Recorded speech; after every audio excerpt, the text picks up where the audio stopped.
Olá, alunos, sejam bem-vindos ao vídeo de revisão da disciplina de Contabilidade Pública. É, eu sou Adriana Greco Ferreira e aqui eu vou abordar os principais assuntos relacionados às unidades 1 e 4. Para você fazer o exame, é importante que você também estude as unidades de aprendizagens para que você tenha, né, o conteúdo completo pronto para você fazer a sua avaliação, tá? Esse vídeo ele não tem por objetivo é, trazer todos os pontos das unidades. Na verdade, são os principais pontos que eu considerei importantes que vocês precisam justamente compreender e que talvez possa cair na prova, tá bom? O que é a contabilidade pública, contabilidade aplicada ao setor público, né? Justamente mostrar a situação financeira, né, a atividade financeira, melhor falando, do Estado. Então, a gente consegue visualizar aqui o fluxo financeiro que existe de recursos e que também são necessários para a manutenção das atividades do próprio Estado. Perdão. É, Então, o que acontece com a contabilidade pública, né? Qual é o objetivo, né? Quais são as finalidades? Prestar os serviços de maneira eficaz e eficiente para a sociedade. Então, a gente consegue ver tudo que o Estado executou, né? Todos os entes públicos executaram ao longo das suas atividades, identificar os recursos que existem, né, que estão disponíveis para que justamente o Estado ele consiga gastar futuramente ou apresente algumas restrições que existam, tá? A carga tributária que irá recair sobre a população para arcar com os gastos para a manutenção dos serviços que serão prestados. Então, a gente consegue ver, né, quais são os valores que serão necessários que a população traga, né, para que as atividades sejam executadas. Como está a capacidade de prestação de serviços do órgão público em questão e como está em comparação com os outros anos. Então, a gente vê o perfil histórico e também a gente vê justamente como que está o funcionamento do serviço público que a gente está avaliando dentro da informação contábil. É essencial para garantir a transparência, o controle social e a eficiência na gestão pública. A qualidade da informação contábil ajuda no processo de tomada de decisão e também prestar contas, accountability, né, que a gente tem um termo bem importante aí para a população. E sua aplicação é ampla e envolve diversos entes e níveis do governo. Quais são, né, os instrumentos que nós temos relacionados à contabilidade pública contabilidade aplicada ao setor público? A gente tem a Constituição Federal de 1988, a Lei número 4.320 de 1964, a Lei de Responsabilidade Fiscal, o Decreto-Lei 200 de 1967 e as normas brasileiras de contabilidade aplicadas ao setor público, conhecido pela sigla NBCTSP. Qual é o campo de atuação da contabilidade aplicada ao setor público, né? A gente vai falar, né, vai ver que é justamente o patrimônio público, que abrange, né, os bens, os direitos e as obrigações dos entes que fazem parte da administração pública. Então, né, a gente tem a administração pública como um sistema bastante complexo, que é composto por diversos meios, sejam eles humanos, materiais, institucionais ou financeiros, e que devem estar disponíveis para a execução das necessidades da sociedade. Quando a gente fala de administração pública, a gente tem a divisão em direta e indireta. Mas o que é a administração pública direta? É composta, né, pelos órgãos que integram os entes federativos, ou seja, União, Estados, Distrito Federal e municípios. Então, aqui a gente tem ministérios, tem secretarias estaduais e municipais, departamentos e agências governamentais. Já a administração indireta compreende as entidades com personalidade jurídica própria. Elas são criadas por lei para justamente desempenhar as funções específicas. Então, aqui a gente tem autarquias, fundações públicas, empresas públicas, sociedades de economia mista. Quando a gente fala de plano de contas, né, é uma ferramenta que vai auxiliar na consolidação das contas nacionais e instrumentos para a adoção das normas internacionais de contabilidade. Então, a gente tem a segregação das informações orçamentárias e patrimoniais, onde as contas são classificadas de acordo com a natureza das informações. Então, elas podem ser orçamentárias, patrimonial e de controle, e de modo que os registros orçamentários não influenciam ou alteram os registros patrimoniais e vice-versa.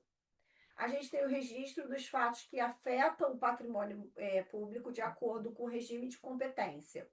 As variações patrimoniais podem ser aumentativas e diminutivas. Elas registram as transações capazes de aumentar ou diminuir o patrimônio, devendo ser reconhecidas nos períodos a que se referem, de acordo com o seu fato gerador, sejam elas dependentes ou independentes da execução orçamentária.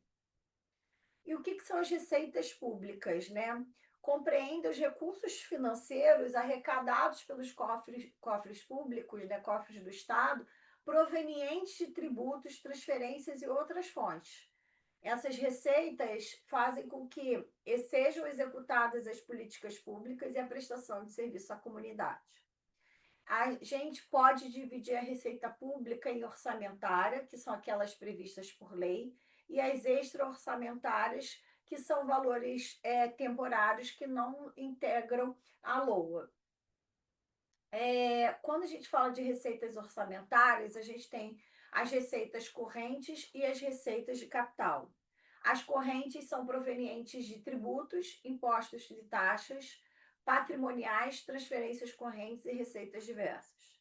Já as receitas de capital são provenientes de operações de crédito, alienação de bens, transferência de capital e amortização de empréstimos. As despesas públicas são gastos fixados em lei orçamentária para prestação de serviços ou obtenção de bens para a comunidade. São essenciais para a manutenção de serviços como saúde, educação e segurança. A gente, quando fala em despesas públicas, a gente tem as despesas orçamentárias, ou seja, são aquelas que dependem da autorização administrativa ou constam na lei orçamentária. Então, elas se dividem em despesa corrente e despesa de capital. Mas o que são as despesas correntes? São aquelas que ajudam a manter o funcionamento contínuo da administração pública e prestam serviços à sociedade. Não geram valores de novos bens ou investimentos permanentes, ou seja, elas não aumentam o patrimônio público, né? Quando a gente fala de despesa corrente, a gente tem as despesas de custeio, como, por exemplo, salários, energia elétrica, água, telefone. E a gente tem das transferências correntes, que são aposentadorias, pensões, benefícios assistenciais. Já as despesas de capital, elas contribuem diretamente para a formação dos novos bens ou serviços ou para a aquisição de ativos permanentes. Quando a gente fala de despesa de capital, a gente tem investimentos, né, que são obras públicas e aquisição de imóveis e equipamentos, inversões financeiras, que pode ser através de aquisição de títulos e ações, e transferências de capital, que são os repasses para outros entes públicos para investimentos ou amortizações. Mas quais são os estágios da despesa? A gente começa com o empenho, que é a criação da obrigação de pagamento, garantindo que exista crédito disponível para a liquidação do compromisso. Depois tem a liquidação, que é a verificação se a despesa foi empenhada corretamente e se o contrato foi cumprido de acordo com o que foi estabelecido. e o pagamento, que é a emissão de cheque ou ordem bancária para a quitação da obrigação assumida. Quais são os princípios orçamentários? A gente tem a anualidade, perdão, que é a previsão de receitas e despesas limitadas ao exercício financeiro. Tem o equilíbrio, que é a busca de equidade entre os valores existentes de receitas e despesas. A universalidade, onde todas as receitas e despesas devem constar na lei orçamentária pelos seus totais. Legalidade é a observância do PPA, do LDO e da LOA conforme a Constituição Federal. E publicidade, que é a divulgação de todos os atos relacionados à administração pública. O que são as demonstrações contábeis do setor público? São aquelas de propósito geral, capazes de atender os usuários, como parlamentares, credores, fornecedores, mídia, empregados e outros interessados, sem poder de exigir relatórios específicos. O conjunto completo das demonstrações,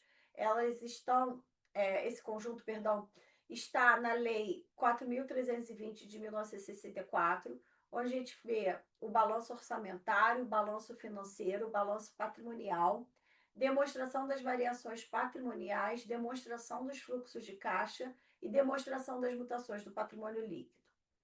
Já, né, no MCASP, né, que veio através do sistema da STN, né, de 2018, a gente tem todas essas demonstrações que foram estipuladas pela lei, né, as notas explicativas, a informação comparativa com o período anterior e a atualização via portaria 438 de 2012.